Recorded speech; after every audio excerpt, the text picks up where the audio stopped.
How to claim a tax refund if you've overpaid in HMRC. Hey guys, welcome back to our channel. In this video I'll be showing you the ways to claim your tax ways to claim a tax refund if you've overpaid on HMRC. So for that case you have to follow the steps. First of all, if you've had more taxes withheld from your income or have paid more in estimated tax throughout the year, then you have overpaid your taxes. To claim the tax refund, you with the country's tax authority, that is HM Revenue and Custom in UK.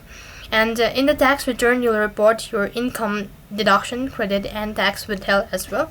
So for that case you could go and click on the help button, and from here you could list out the information as access HMRC contact, and over here you could go and type in claim refund, and when you do that you'll be able to find list of articles under it, and from here onwards you could go and select, and accordingly you could calculate your refund, and then you could go to the refund option and then get your refund.